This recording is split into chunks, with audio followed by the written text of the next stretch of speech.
I looked on as careers were made and ruined, hearts won and broken.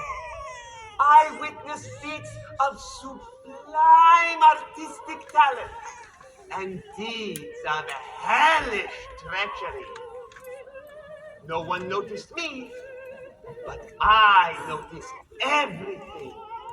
The world careened through that opera house. All of its beauty and its terror. But alas, it could not last forever. Exactly 100 years after it was built, the Grand Royal Opera House burned to the ground.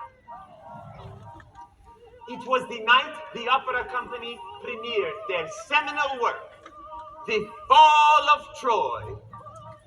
I remember it to its finest detail.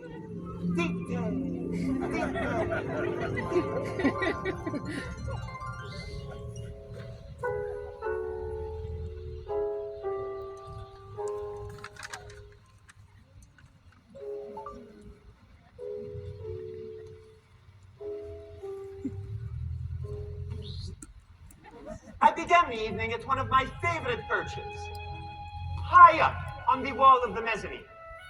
From here, I could listen as the prima donna conducted her vocal warm-ups.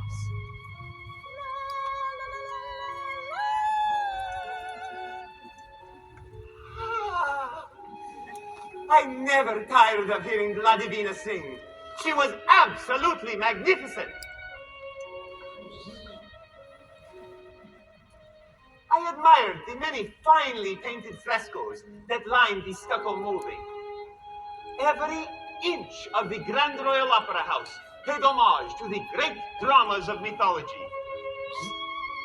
Why, in that corner alone, one could observe the inventor, Daedalus, looking on as his son Icarus flies too close to the sun. Look how the sun melts his waxen wings, and the feathers fall one by one until poor Icarus falls into the sea and drowns.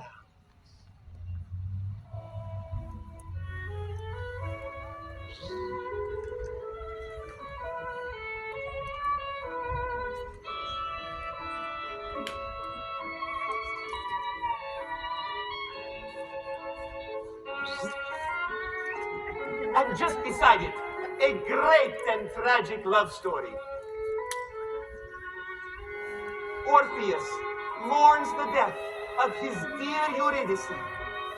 He loves her more than his own life, and yet he cannot say.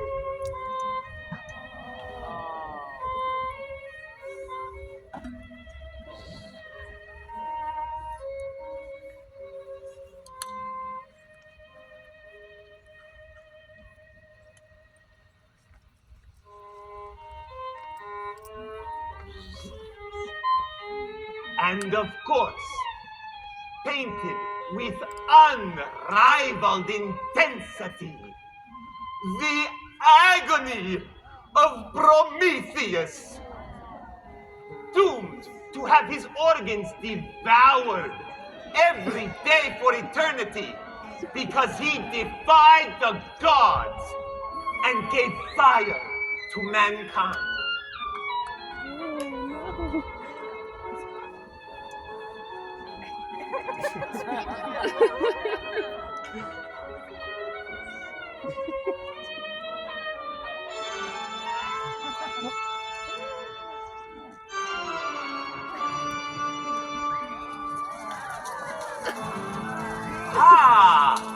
Speaking of fire, here is Gaston Leroux, the lamplighter. He is here on his nightly expedition through the gallery to light the opera house's 1,000 oil lamps.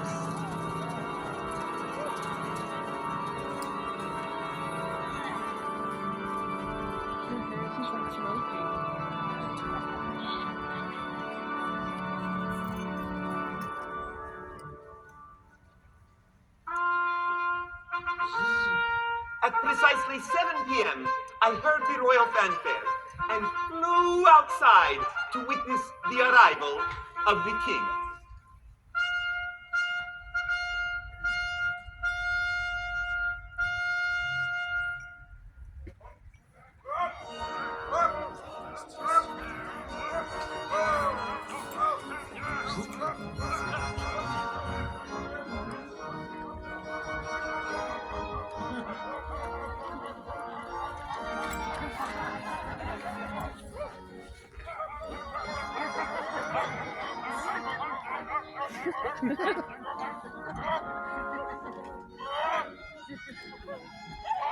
King Umberto, Carlo, Emanuele, Giovanni, Ferdinando.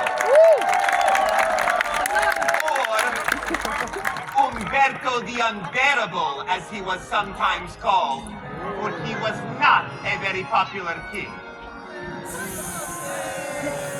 This was because he cared very little for his people. While his people went without bread, the king rode around in a luxury carriage made of impenetrable protected glass.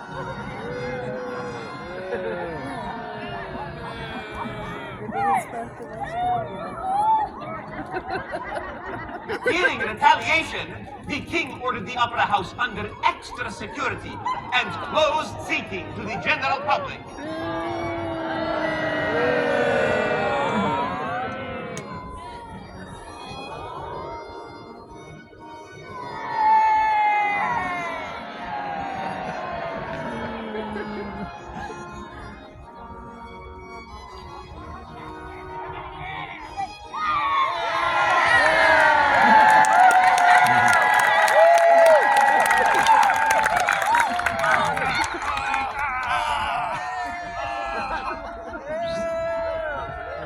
The king hoped for only one thing: to put his worries aside and immerse himself in the wonderful world of opera.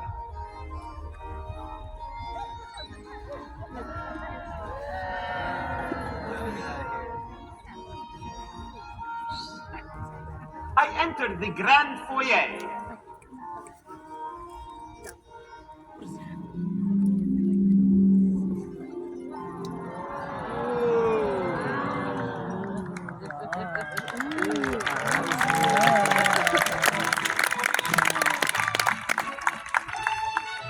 The grand foyer was a marvel of Rococo extravagance, exquisitely decorated with Corinthian columns and crystal chandeliers. I saw the theater's general manager, Giuseppe Giovanni, attending to last-minute details to make sure the theater was ready for the arrival of its most prestigious guests. Soon, the creme de la creme of high society would be parading across its marble flooring. Everything had to be perfect.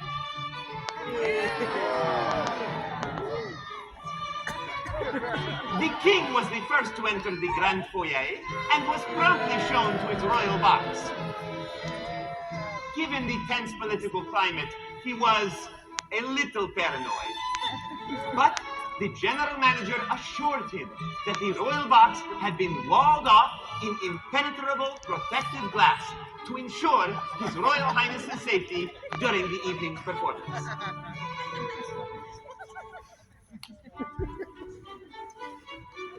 Next to enter the grand foyer was Madame de la Nuit, heiress to an enormous textile fortune.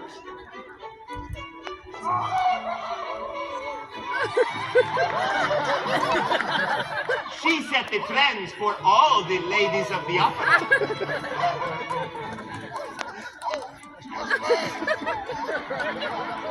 Next to make an entrance was the debutante Lucilla,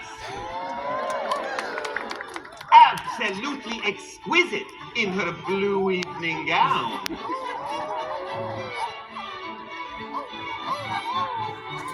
The surrealist painter, Marcel Dupont, whose portraits of high society ladies with their bare ankles exposed had astounded the arts market.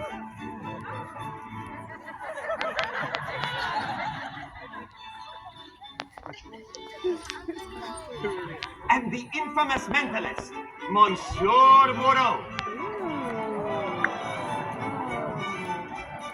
whose psychic services were sought after, particularly by ambitious members of the business class, hoping to predict the movements of the market. Among the business class that evening were several well-known titans of industry. Sir Robert Barron, owner of the nation's largest newspaper chain and media company, known for his flamboyant methods of yellow journalism. Cornelius Vanderfella, inventor of the self-playing piano, which would be making its debut in the opera's orchestra this very night. And finally, Baron von Patron, the wealthiest man on the continent and the city's most powerful industrialist. He wielded his immense fortune like a paintbrush, rendering society to his aesthetic liking. Tonight, he had come prepared with an exceptionally generous contribution. This was because, and it was no secret, he was in love with the opera company's leading lady, La Divine.